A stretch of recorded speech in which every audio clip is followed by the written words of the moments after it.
Tyler and Quita, we first told you about this threat soon after the Judge Kosurik shooting, but one important question remained, whether or not the judges were ever told about this threat. Well, today we have finally gotten that answer, and it's no. Alarming words from a judge still coping with the shooting of a colleague and friend, State District Judge Julie Kosurik.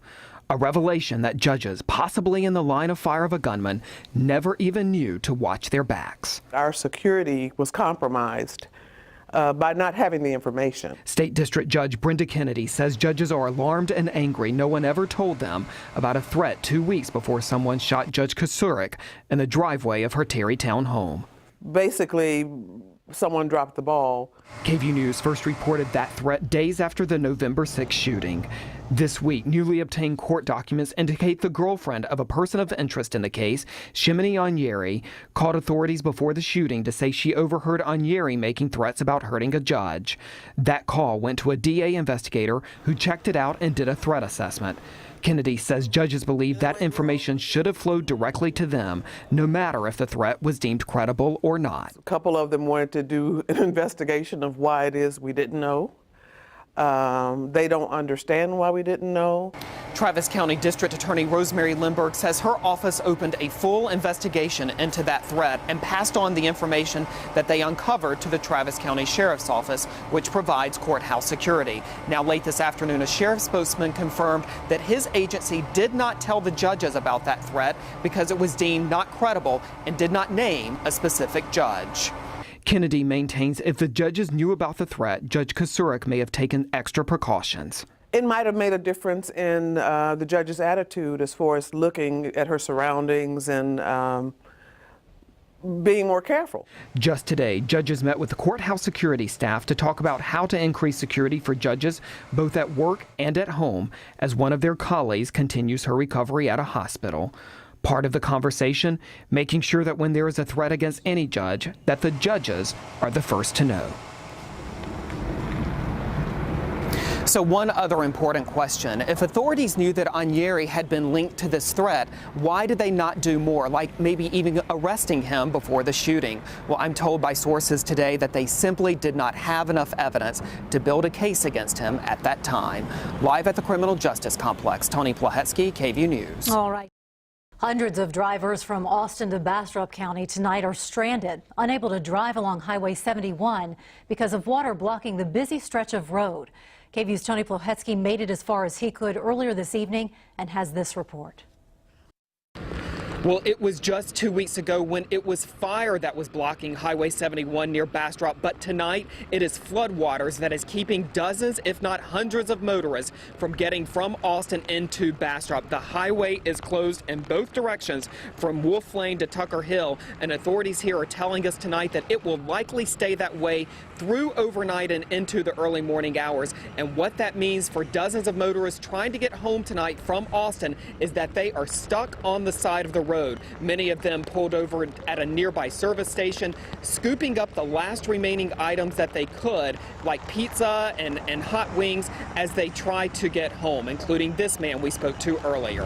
At this point, they suggested I try 290, and I already tried that route. I'm not sure what else. I may just look for a hotel room. Many people are just very frustrated as they are trying to get home, hoping that they can possibly do so tonight. But again, authorities say that is not likely, leaving some people potentially sleeping in their cars tonight or going back to Austin to stay with friends or perhaps in hotels. Reporting in Travis County, Tony Plohetski, KVUE News. Breaking news tops KVUE News at 6. Exclusive details in the murder investigation of a victim's counselor working for the Kyle Police Department. KVUE and Austin American-Statesman reporter Tony Plohetski has spent the past 24 hours working his sources. Tony, what have you learned?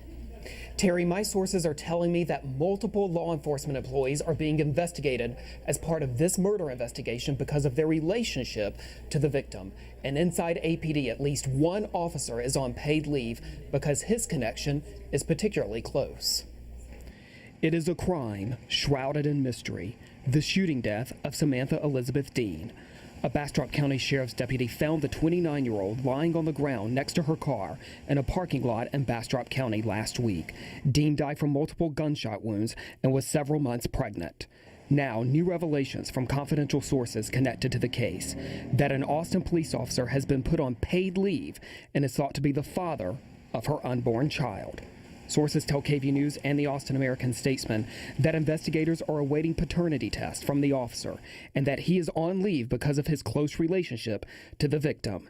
Dean worked for the Kyle Police Department. She lived in this home in South Austin.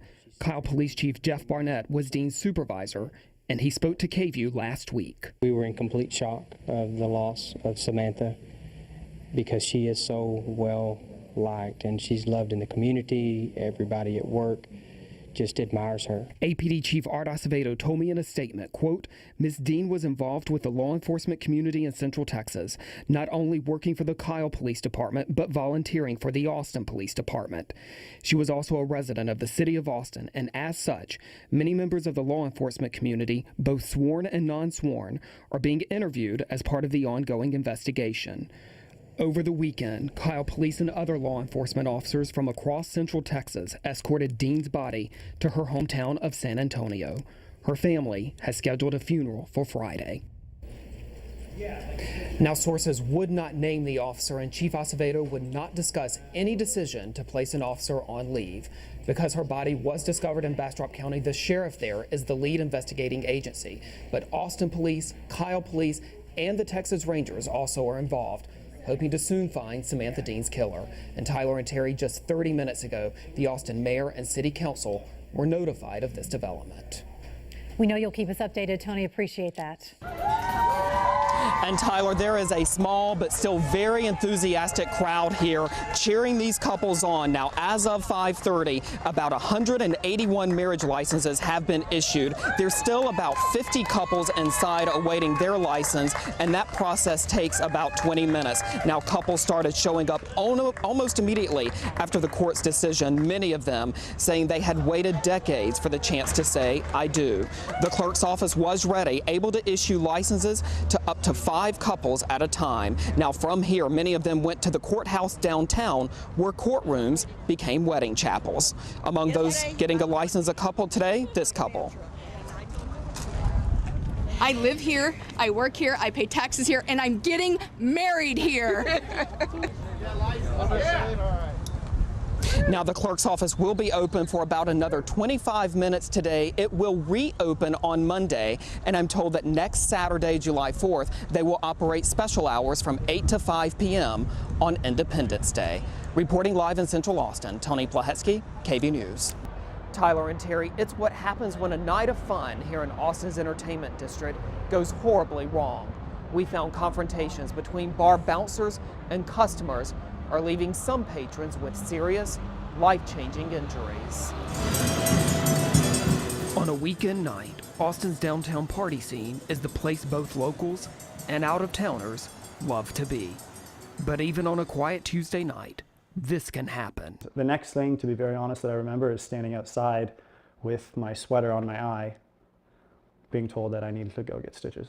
Decided 55. Jay Mason, an athletics director and coach, says his injuries happened at the hands of a bar bouncer here at Recess Arcade Bar on East 6th Street. Hit me from the side or behind. Weeks later, Mason filed this lawsuit against the bar.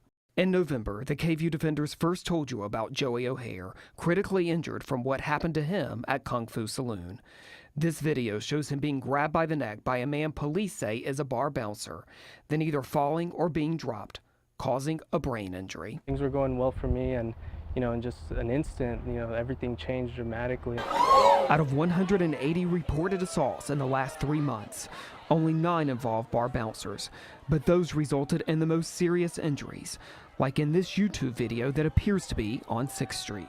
The state does not require bar owners to hire licensed security guards, so that means that they can basically hire someone with little or no experience and still assign them to that all-important role of security. Avoiding training is only going to lead to negligence. Glenn Jones makes a living training security guards for state certification.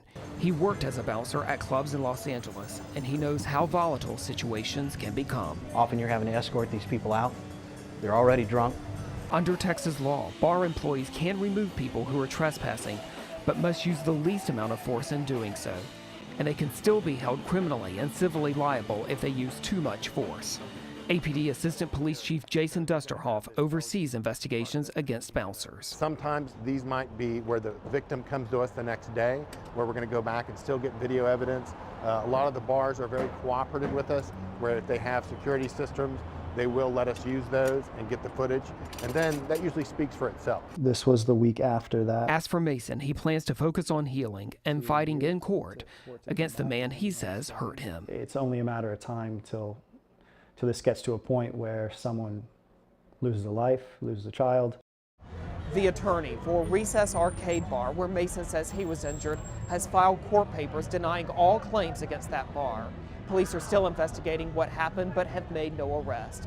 The case involving O'Hare did result in charges against a bouncer, and that case is pending. We did reach out to the owners of several downtown bars to talk about the role of bouncers, but none would go on camera. For the Defenders, Tony Plohetski, KVUE News Night Beat.